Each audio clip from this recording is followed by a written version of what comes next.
Well, Vice-Chancellor, colleagues and friends, noswaith dda, good evening to you all. As Campus Provost, may I extend to you all a very warm welcome indeed to this evening's talk. And it's good to see such a good turnout here in the Founders Library, as well as in the virtual room for this, the latest in the Lampeter Treasures seminar series. This evening's talk on George IV accompanies one of our special collection's bicentenary exhibitions, and I'd like to thank those who've been involved in organising this evening's talk and also the exhibition in the library.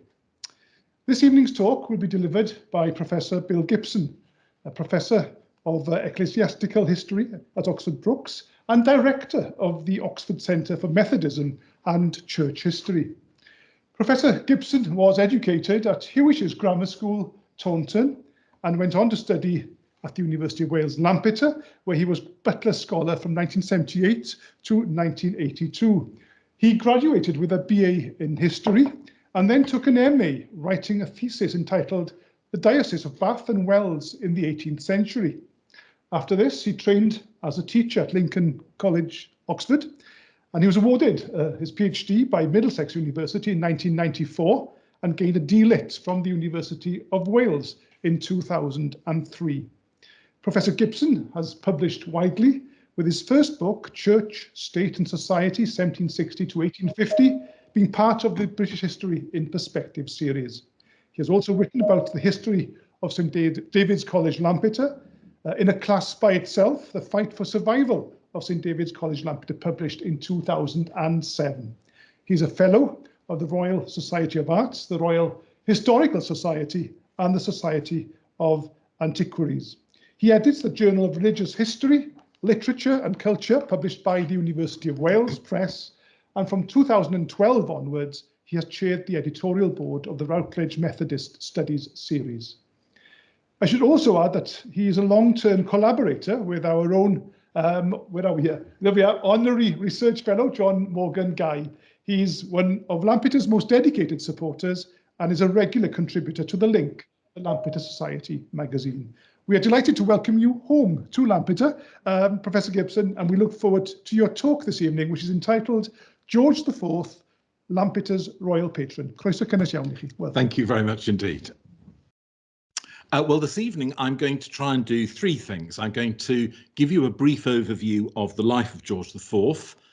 Secondly, I want to consider him as a patron of the arts and his role in founding Lampeter. And then finally, I want to discuss two particular discoveries that John and others know about, but ought to be more widely known about George IV and Lampeter. So first of all, George's life and reputation. It would be difficult to make a case for George as one of Britain's best known or indeed best loved monarchs. In fact, he's perhaps one of Britain's most derided and disparaged kings. Although his official mourning medallion, and here it is, referred to him as beloved and lamented, historians have suggested otherwise. Stella Tilliard in 2019 claimed that he, quote, trashed his reputation through self-indulgence. His contemporary Charles Greville wrote when he died, nobody thinks any more of the late king than if he had been dead 50 years, unless it be to abuse him and to rake up all his vices and misdeeds. The Times wrote, there never was an individual less regretted by his fellow creatures than this deceased king. What eye has wept for him? What heart has heaved one throb of unmercenary sorrow? If George IV ever had a friend, a devoted friend in any rank of life, we protest that the name of him or her has not yet reached us. Few monarchs, as a result, slipped into their graves so unloved and so unmourned. The monarchy had fallen to a very low state indeed, and only revived under Queen Victoria when it was easy to claim that she was a sharp contrast to her dreadful uncles George IV and William IV. So it's pretty easy to make fun of George IV, and satirists did. And here are two of the satires. There are many hundreds that I could have chosen, but here are two of them. But in spite of this satire and mickey-taking, George's life was in many respects a sad and unhappy one. Born in August 1762, the eldest son of George III and his wife Queen Charlotte of Mecklenburg-Strelitz, he was heir to the throne from birth. As was usual, he's brought up by a nanny and then handed to the control of his harsh governor, Lord Holderness. And here is George's family. It's a rather idealized image of his family. And on the right, Lord Holderness, his governor. The king, his father, was a deeply religious and dutiful man who wanted to instill into his children the same sense of obligation and responsibility. Consequently, he devised a regime of education which required George and his younger brother Frederick to work at lessons from early in the morning till 8 at night. Despite the fact that George was bright and learned pretty quickly, he proved to be naturally good at mathematics and languages. He learned the classics swiftly and mastered the cello too. The regime was just too much for him, and he wilted under the incessant pressure. His tutors were urged to flog him if he was lazy and didn't progress, which they did. His sisters said that George was whipped like a dog. In such a brutal regime, George turned to boxing and fighting as he grew older. It's perhaps no surprise that his brothers couldn't cope with the regime either. Frederick, Duke of York, Edward, Duke of Kent, William, Duke of Clarence, Ernest, Duke of Cumberland, and Adolphus, Duke of Cambridge, all had checkered family and public lives littered with mistresses and public embarrassments.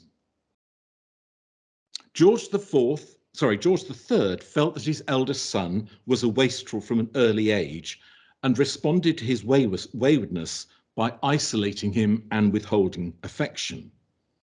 From the age of 7, George realized that his father didn't love him. It's difficult to see whether George's behavior was an attempt to defy and challenge his father, or to seek consolation and solace elsewhere. But from his teens, George sought out the company of women who would indulge him, and he drank to excess. With an income granted by Parliament of £62,000 a year, that's around £8 million in modern values, he could dissipate himself to a considerable degree. Mistresses came and went, and often had to be paid off. Gambling absorbed large amounts of his income, and his friends were not those that the king and queen approved of. When his brothers sought to encourage him to reconcile with their parents, George found them stern and forbidding, and also miserly. George III hated excess and told his son that he ought to be able to make do with 3 sets of clothes. To his friends, George was generous, kind, and affectionate. William Beckford said he was a charming man, and George Canning, the politician, meeting him for the first time, also said he was charming beyond his expectations. He was a born raconteur, naturally sociable and gregarious. Edmund Burke said that he thought he had the makings of a great king, but such talents could often spill over into garrulousness and worse when he was drunk. From his 21st birthday, he began to spend even more recklessly, particularly on Carlton House, which he built, furnished and decorated in the latest and the most expensive style. Horace Walpole called it the most perfect house in Europe. The costs were so enormous that Parliament set up an inquiry into the expenditure. George's spending was clearly out of control. It was calculated that his racing stables alone cost him £31,000 a year. Within a few years, he was in debt to the tune of £250,000. In some ways worse than his drinking and spending was his love affair with Maria Fitzherbert, a Catholic who had been twice widowed. She was 6 years older than George and at first sought to avoid his attentions by going abroad. But George was smitten and pursued her, writing letters, indeed increasingly passionate letters. Since Catholicism was illegal and the law specifically barred the heir from marrying a Catholic, and indeed from 1772 from marrying without the king's permission, his decision to marry Maria Fitzherbert was foolhardy. Yet they did marry in December 1785 in secret. To persuade a clergyman to conduct the marriage, George found one who was in a debtor's jail and paid his debts to release him from prison, which meant he was free to conduct the marriage. In dire financial straits, George and Maria went to live in Brighton, and Carlton House was shut up. Using his friendship with the Whig Prime Minister Charles James Fox, George managed to get Parliament to pay off £166,000 worth of his debts and increase his income by £10,000 a year. But by then, George had developed a new passion, the pavilion at Brighton, which he threw himself into building with the same gusto and abandon he had Carlton House. The prince's spending, drinking and womanizing, which went on despite his marriage to Maria, became of greater importance when it became clear that his father was mentally ill. Although George III's illnesses have often been assumed to be a case of the rare metabolic condition porphyria, today the most recent biographer, Andrew Roberts, suggests that this is a flawed diagnosis and that George was in fact mentally ill. The king's first illness in 1789 led to a debate about whether George should be the regent. He was saved from a humiliating debate on his suitability for the role by his father's recovery. But by then, the awareness of his reckless spending and behaviour led to a difficult settlement. George would give up Maria, even though he had a new mistress. His debts would be paid, and he would find or marry a suitable German princess who would bear him children. The woman chosen to be his wife was Caroline of Brunswick, the daughter of a cousin. She was described as gauche, boisterous, tactless, talkative, and none too clean, almost perfectly designed to revolt George. When he first met her, George reeled back and said to Lord Malmesbury, "Get me a brandy." On the night of his wedding, he fell into the fireplace drunk. It's the wedding before he fell into the fireplace drunk. Nevertheless, George managed to father a child with Caroline, born exactly 9 months after the wedding, by which time the couple were already living apart. Their daughter, Princess Charlotte, was raised in England. Her mother, after a series of scandals, including publicly flirting with other men, left England for France and then Italy, where she, like George, had a series of lovers, many of whom seemed principally interested in her money. Their daughter, Charlotte, seemed to be similarly headstrong and prone to extravagant behaviour. Despite her liking for Prince Augustus of Prussia, she was married in 1816 to Prince Leopold of Saxe-Coburg. Leopold had, it seems, an ability to control Charlotte's overexcitable personality and calm her excesses. As the second heir to the throne, she was enormously popular, in part because her father was so unpopular. When she became pregnant, economists estimated that the birth would boost the economy by between 6 and 25%. Tragically, in November 1817, she had a stillborn son after a long and difficult birth. She died soon after from postnatal hemorrhaging. The nation and her father were in shock. Henry Brougham wrote that it was as if every family in the country had lost their own daughter. Shops ran out of black cloth and all activity in the country stopped for 2 weeks. Law courts, docks, ports, pubs, shops, and all public events were closed for the mourning. And on the right, we have Charlotte's mourning medal. George was so prostrate with grief that he couldn't attend the funeral at Windsor. Popular grief was expressed in a plethora of commemorative items, including china, medals, prints, sculpture, metalwork, plate, textiles, and jewellery. In some respects, the death of Charlotte hardened attitudes towards her father. Meanwhile, George had, in 1811, become Prince Regent when his father, George III, was judged irredeemably unsound in mind. George found the duties of regent made him anxious, and he tended to avoid making decisions. From 1812, he relied heavily on the Tory Lord Liverpool, who was Prime Minister for 15 years. Liverpool's use of repression and reaction to deal with widespread political and economic unrest led people to blame the Prince Regent for the policies. The economic collapse after the Napoleonic Wars and the poverty led to riots and unrest, such as the Peterloo Massacre, and these seemed to attach themselves to George. The Peterloo Massacre in August 1819 saw the deaths of 15 people when the militia charged a Manchester crowd protesting at food prices and demanding parliamentary reform.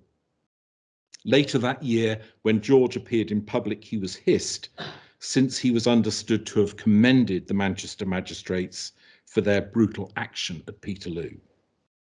George was openly derided as a fool for having written to the magistrates in the way he did. By 1820, when George III died, Prince George was so thoroughly unpopular and became more so for the treatment of his wife.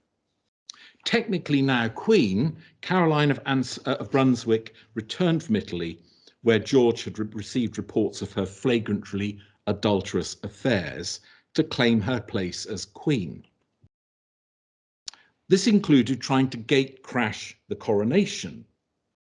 Caroline tried to force her way into Westminster Abbey, even hitching up her dress to run round the building to find a door that was open. To prevent her admission, George had not only ordered the doors to be locked, but employed burly bouncers to prevent her entry to Westminster Abbey. At the same time, George initiated divorce proceedings against Caroline, citing her adultery. This was, of course, an astonishing piece of hypocrisy, for George had lived openly with a series of mistresses, including Lady Harford and Lady Cunningham. Cruikshank depicted George and Caroline throwing mud at each other, and the caption, as you can see, is "Which is the dirtiest?" The divorce proceedings in the House of Lords proved the case against Caroline, but the voting was so close that the government didn't risk passing the bill to the House of Commons. The government was forced to order troops into London in case of unrest, and Lord Grey, the Whig leader, thought that the divorce would spark off a revolution in England like that in France. The government shelved the idea of passing the divorce bill to the House of Commons, and to George's relief, Caroline died in August 1821, ridding him of the problem. Once the debacle of Caroline's trial was over, George slowly became less unpopular with his people. In 1822, he visited Edinburgh, the first monarch to do so in 2 centuries. It was a visit orchestrated by Sir Walter Scott. George was ridiculously overdressed in Highland costume, with £1,300 worth of gold chains and Scottish jewellery, and this was widely mocked. Nevertheless, George was welcomed and the tour of Scotland was judged to be a success. His visit is often credited with the revival of Scottish Highland costume. As the government became more liberal and the economy improved, George seemed to be less offensive to his people. Although he hated doing it, as his father had also, George finally was prevailed on to permit Catholic emancipation to pass in 1829, allowing Catholics to vote for the first time. In his later years, George retired from public view. He was often drunk and given to fantasy, including the fiction that he had fought at the Battle of Waterloo. Possibly these were as a result of the gout and indeed of bladder infections. On one occasion in 1829, he ranted at his ministers for 5.5 hours while he sipped brandy. One wonders how many monarchs might have wanted to do the same. He died on the 26th of June 1830 and was buried at Windsor. He was succeeded by his younger brother, William, Duke of Clarence, who reigned as William IV for 7 years before their niece, Queen Victoria, succeeded. So that is a potted biography of George IV. What I'd like to do now is turn to George's interest in culture and his patronage of the arts and his role in founding Lampeter. For all his weaknesses, George was undoubtedly a man of considerable taste. He certainly squandered money on Carlton House, but later showed considerable discernment and formed the collection that is the basis of the Royal Collection today. His biographer, Christopher Hibbert, suggests that he and Charles I were the only true connoisseur monarchs since the Reformation. Bishop Thomas Burgess, familiar to all of us here, said in 1823 at the inauguration of the Royal Society of Literature that the king was the most distinguished for his classical knowledge and taste since Queen Elizabeth I. Architecture was a great love, and he was a patron of John Nash, who developed Buckingham House for him in 1825.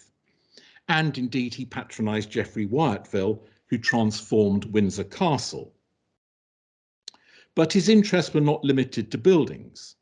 He collected art of the leading painters of the day, including Gainsborough, Reynolds, Stubbs and Constable, as well as sculptors like Canova. He also bought great master pictures with examples by Rubens, Rembrandt and many others. He was instrumental in the building of the National Gallery in Trafalgar Square to provide the public with access to art. In 2020, the Royal Collection Trust planned to mount an exhibition to commemorate George's contribution to the collection called George IV Art and Splendour. And of course, only the intervention of COVID meant that the exhibition didn't go ahead, but the catalogue was published. In literature, George was a patron of Scott, Jane Austen, Robert Southey, and William Congreve. By inviting Austen to dedicate Emma to him and making it known that he kept a complete set of her novels in each of his homes, her stock rose dramatically. And here is Austen's dedication to the Prince Regent of Emma. The king also often made gifts of Austen's books to his friends. His interests were not limited to art and literature, though. He was the first king to knight scientists, including Humphrey Davy and William Herschel. And even the Duke of Wellington, who were sometimes exasperated by the king, and not least the claim that he'd been at Waterloo, conceded that George was a most magnificent patron of the arts in this country and in the world. George IV was also responsible for the design and purchase of perhaps the most recognised and widely used royal diadem, the George IV diamond diadem. In 1820, he commissioned this item as a coronation diadem, which he wore on his way to the coronation. It was subsequently worn by Queen Adelaide, Queen Victoria, and of course is now extensively used by the Queen. It features on stamps and coins. It's worn at the state opening of Parliament and often worn by the Queen at other state occasions and banquets. But it was George IV who made it. So let's turn now to George's visit, or George's involvement in the founding of Lampeter. George was also the first king to visit Wales, perhaps since the reign of James II, having been to Holyhead and stayed at Plasnewydd in 1821. In the same year, he visited Abergwili and stayed with his friend Bishop Thomas Burgess. George IV was friendly with Burgess as they shared an interest in literature and were both founders of the Royal Society of Literature. On the left, of course, is Thomas Burgess. On the right, the medal of the Royal Society of Literature with George's portrait. At the same time, the king had appointed a new keeper of the privy purse, the man on the right-hand side, Sir William Knighton, who took control of the king's finances in order to bring down his enormous debts. He earned the king's gratitude and friendship by making him debt-free in 3 years. On the one hand, some felt that Knighton was a bit of a chancer and a fraud. Others saw that he managed the king's finances well, and in particular, he smoothed his relations with his ministers. Knighton was good friends with Richard Hart Davies, owner of the Peterwell and Falkendale estates in Lampeter. Hart Davies was a friend and became ultimately the father-in-law of John Scandrett Harford. From Harford, Hart Davies learned of the plans for the college at Lampeter, and almost certainly it's from Hart Davies that Knighton heard of them. George IV, of course, also heard of them directly from Burgess, who, as I said, he visited in 1821. And it was at this visit that Burgess asked the king for his support. The combined approaches to Knighton and the king secured the gift of £1,000 for the college from the king's privy purse. In 2022 values, this is something around £150,000. Given that the king was trying to crawl out of debt at the time, the gift was especially generous. Nevertheless, because of his financial difficulties, the £1,000 had to be paid in instalments between 1823 and 1825. Perhaps stimulated by the gift to Lampeter, George IV made a similar donation to Trinity College, Cambridge in the following year. Harford wrote of the king's gift, "The effect of the king's munificence was electrical, heightening every feeling of affectionate loyalty among members of the Church of England and converting many lukewarm approvers and even decided opponents of the plan for the college into professed admirers and friends." Burgess and Harford made a good deal of the king's gift, and in all the fundraising literature, mention of the generosity of the king was made repeatedly. Burgess wrote to Knighton in December 1823, "The king's generous contribution to the building of St David's College will never be forgotten in the Principality." George IV's gift changed the nature of the college from an essentially diocesan venture into one for the whole of Wales and as a public institution. This was encapsulated in the charter for the college, which I'm going to come back to in a minute. The news of the king's gift soon spread through the country, and it's fascinating to plot it through the newspapers. On the 29th of May, 1822, the Bury and Norwich Post recorded that the University of Cambridge had voted £200 towards the founding of the college, in addition to the £1,000 from the king. On the 12th of July, the Morning Post recorded, "We are happy to hear that a college for the education of such students for the ministry whose friends are not in affluence is to be erected at Lampeter in Cardiganshire. The sum of £15,000 is already collected, and His Majesty has most munificently sent a donation of £1,000 accompanied with a flattering letter."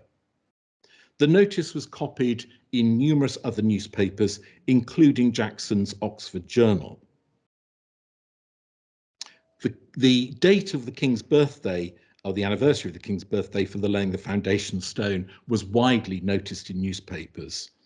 In Cornwall, on the 31st of August 1822, the Royal Cornwall Gazette noted that the king had sent congratulations to Bishop Burgess in his own hand, expressive of his lively interest in the success of the institution. The king's involvement was taken by the Morning Post on the 28th of August to be an example of his munificence as a patron of literature. Bishop Burgess decided to lay the foundation stone on the king's birthday as a tribute to his liberality and kindness. George's contribution to the college was emphasised repeatedly at the laying of the foundation stone. The bishop, the preacher, and almost every speaker mentioned the king's donation. John Jones of Derry Ormond, the treasurer, presented a set of coins bearing the king's image to be interred with the stone. By the time the bishop addressed the congregation, he said that the king's donation had been frequently referred to that day, but he also said that the college would offer a university education rather than just being a seminary for the diocese. The king also granted the college a charter in February 1828. It was a broad and expansively cast charter, establishing the college as a corporation with powers to own land, and granted the power to the visitor to establish statutes. It laid down the duties of the principal and tutors and established that Oxford and Cambridge would be responsible for the appointment of future principals. It was the most comprehensive charter for an educational body that had been issued for more than a century, and was the model for later charters for the universities of Durham and London. Indeed, when you think about it, Lampeter was the first college to be founded since 1596, when Sidney Sussex College, Cambridge, had been formed. Alfred Ollivant made this point in his sermon on the opening of St David's College, referring to it as the King's College of St David near Lampeter. But George IV's interest in education was not unique. Besides the Royal Society of Literature, he granted charters to the Edinburgh Academy, McGill University in Canada, the Royal Geological Society, the Royal Asiatic Society, and the Zoological Society of London. One of his final acts was to grant a charter to King's College London in 1829, which takes his name.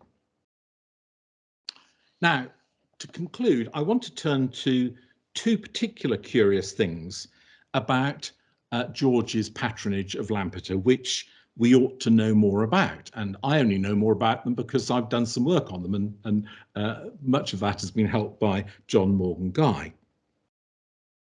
First, the 1828 charter, which is in front of you, there is something rather curious about it, and some of you will have spotted it, and others of you won't. But it has the wrong king on it.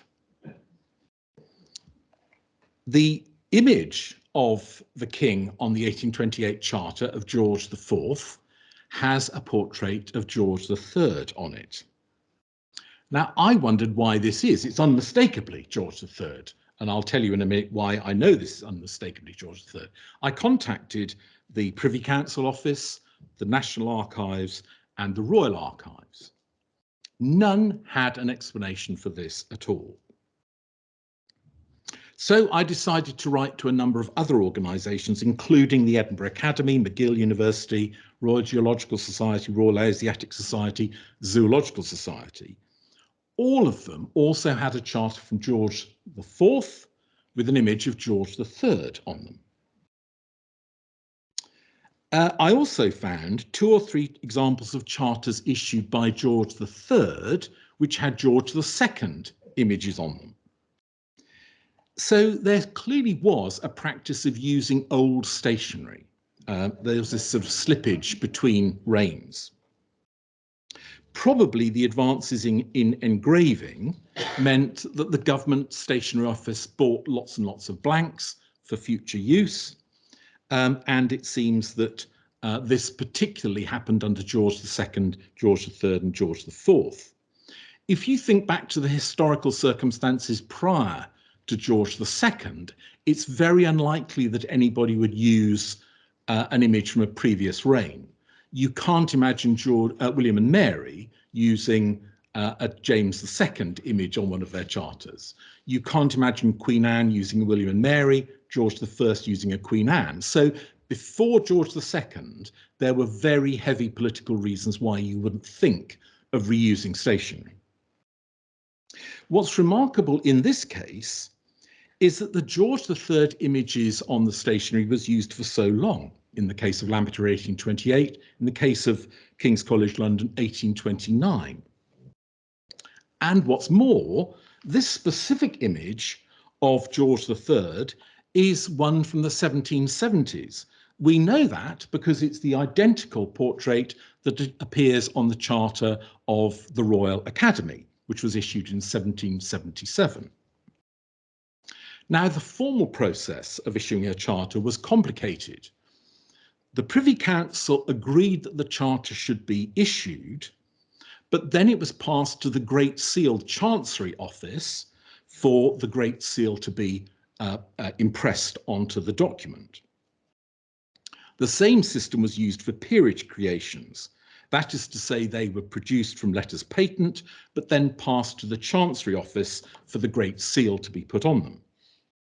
The Chancery Office used agents or writers who were effectively freelancers and who earned their fees from producing each charter or patent.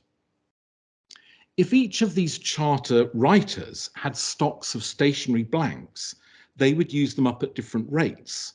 And hence we get this changeover period with some charters using George III and some George IV images.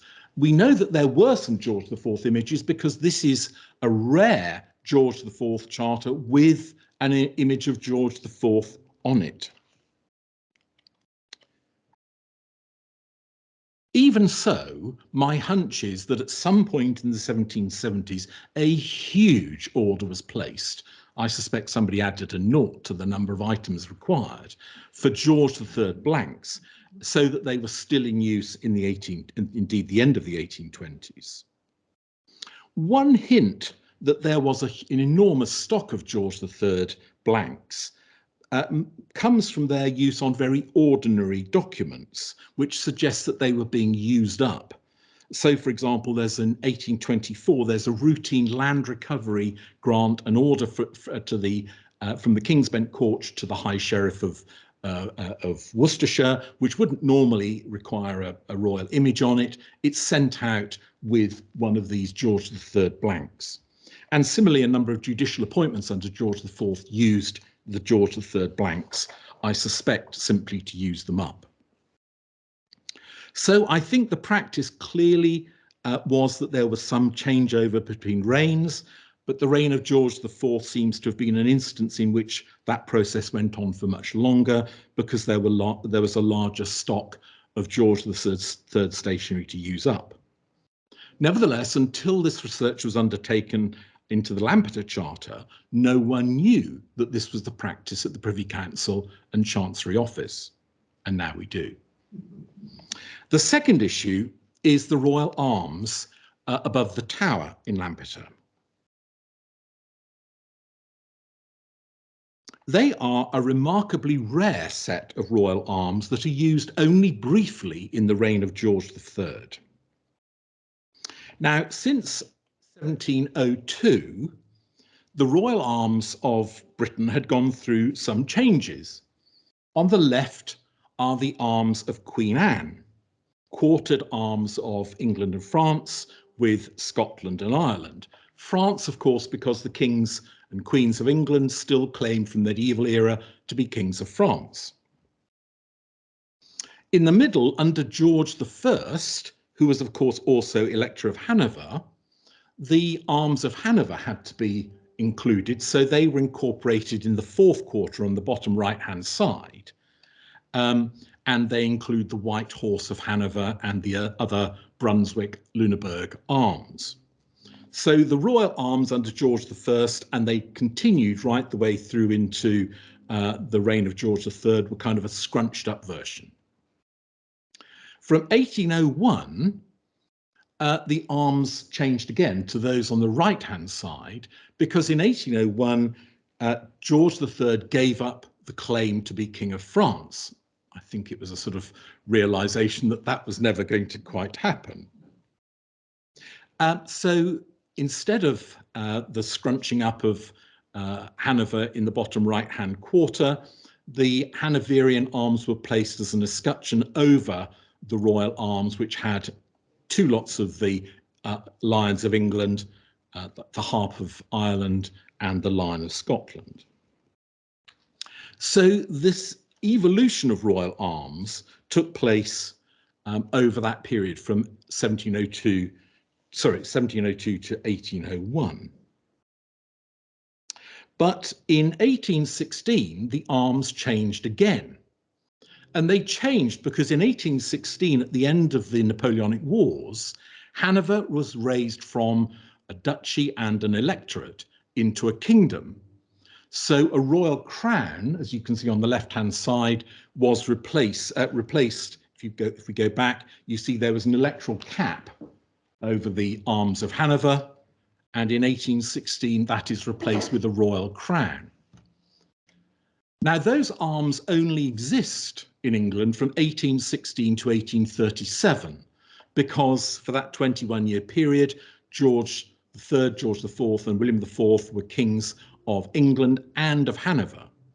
But when Queen Victoria succeeds in 1837, she is prevented by Salic law from succeeding to the throne of Hanover, and therefore the Kingdom of Hanover passes to her uncle, Ernest, Duke of Cumberland, and the result is that the arms revert to what they are today without that escutcheon over the top. So the arms on the right-hand side, which are in the tower over Lampeter, are a remarkably rare set of public arms. And indeed, I've only found one other example in the country, which is in St Andrew's, Newgate Street in London. So perhaps in two places, the royal arms in existence from 1816 to 1837 reflect the fact that for that period, the monarchs were kings of England and Hanover. To conclude, on George IV's death, the Literary Gazette referred to him as the only founder of a great national institution dedicated to literature. It went on that he was, quote, a patron of almost every other establishment which had the cultivation of arts, the advancement of learning and science, or the diffusion of benevolence in view. It seems likely that Lampeter and King's College London were in their minds. But the last word on George IV ought to go to his friend Bishop Burgess.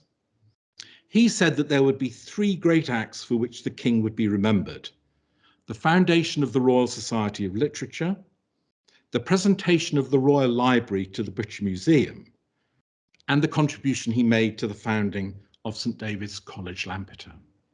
And I think I agree. Thank you.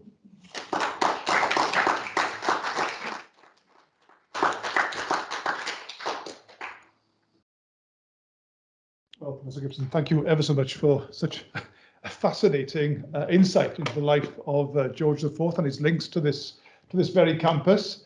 I honestly feel that this particular talk or lecture should be included within possibly the staff bulletin next week, so that all our staff can learn the history behind the setting up of this campus many years ago. But a very timely talk this evening. And if I can also congratulate you on competing successfully with the orchestra downstairs. I do apologise for that.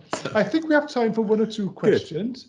So if I could invite questions from the audience, or indeed through the chat facility at home, please do ask your questions. Can I just jump in? Thank you, Bill. The connection is very intimate when you think of it. The choice of the King's birthday for the laying of the foundation stone was quite deliberate. The opening of the college was intended to be again on the King's birthday in 1826. It just so happened that typically Lampeter, nothing was ready. The building wasn't complete and the library didn't have any bookshelves.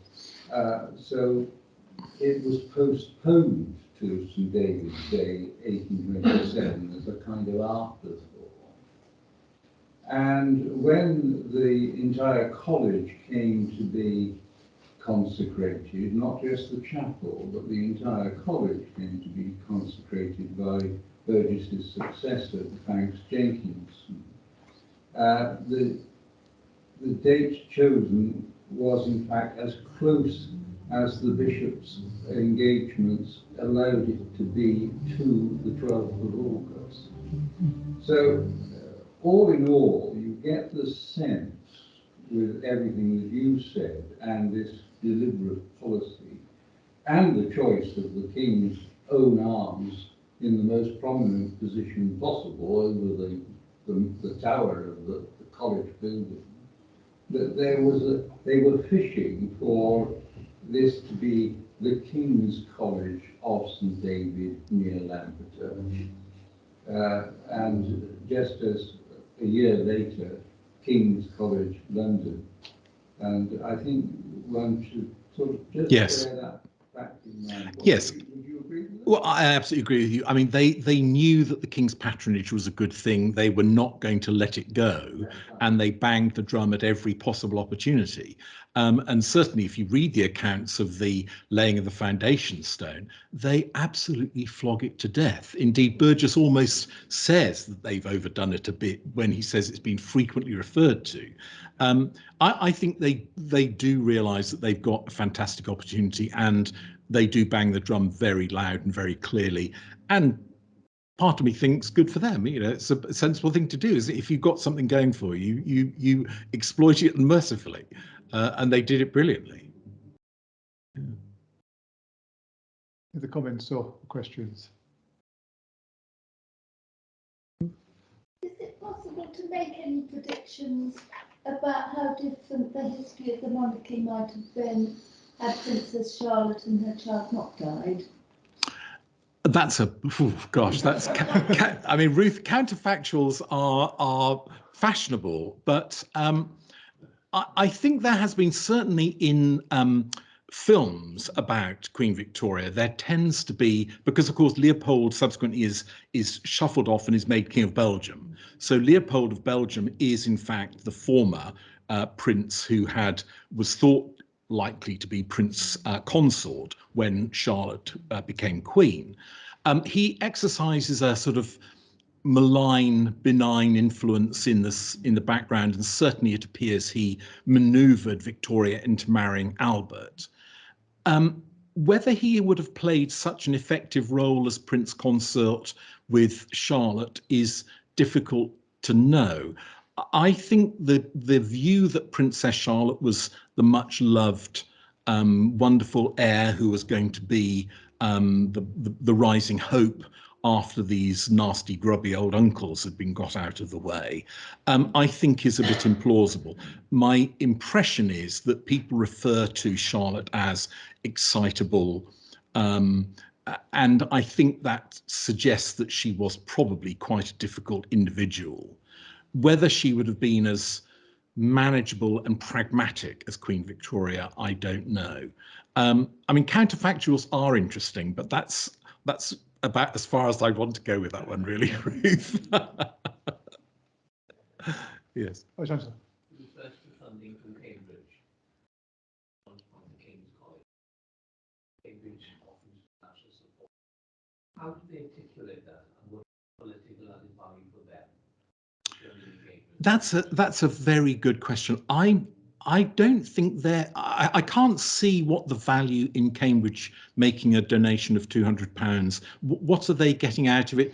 It's certainly made public, so there is the kind of philanthropic benefit that you get from announcing it. Many of the Oxford and Cambridge colleges give donations of books, and again, those are announced, so you know you get the kind of philanthropic benefit of being seen to make a donation. Whether they have a sense that this is an educational venture that they perhaps have an obligation to support is a more difficult question. I think generally there was a sense in which educational foundations did see themselves as supporting one another. And I think that's not uncommon experience in the 18th and early 19th centuries. Whether they were going to get any more concrete value out of it, I don't know. At the point at which they make their donation, the charter has not yet been framed. So whether they think there might be a role for them in the charter, subsequently, of course, they do have a role because they are required in the charter to be the people who make the appointment of the principals. So have they kept their finger in the pie for a particular purpose? A cynic might make that conclusion, but I wouldn't necessarily. One final question then. Thanks again, Bill. So I was really interested, we were talking about how the king sort of showed this over-the-top interest in Jane Austen's art. Was there, well, and literature, were there any other examples of where he was particularly sort of consistent benefactor or supporter of either a writer or a painter? Or The other big name, of course, is Sir Walter Scott, and he makes a lot of supporting Sir Walter Scott. The business about Jane Austen is an embarrassment to Jane Austen, who says she's quite appalled at being asked to dedicate Emma to the prince because she doesn't have a high regard for him. She is obliged to do it, so she makes the dedication, but privately she speaks of him with derision. Walter Scott, I think, having met George, is a much more positive figure, and my understanding is that he has a bust of George IV at is it Abbotsford, where he lives in the borders. So I get the impression that there is with Jane Austen, it's a rather chilly relationship, even though he's one of her best promoters. With Walter Scott, he's much more positive, and Scott seems to like him.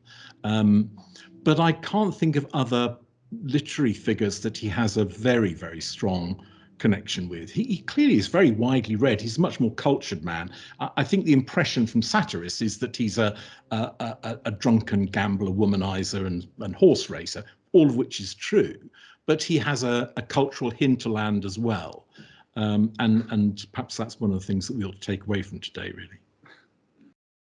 Well, with those words, can I bring the session to a close? Can I once again, on our behalf here in this room and also online, thank you very much indeed for such a fascinating, worthwhile and beautifully delivered talk this evening. So, thank you. Thank you very much indeed. Thank you. That's a good time.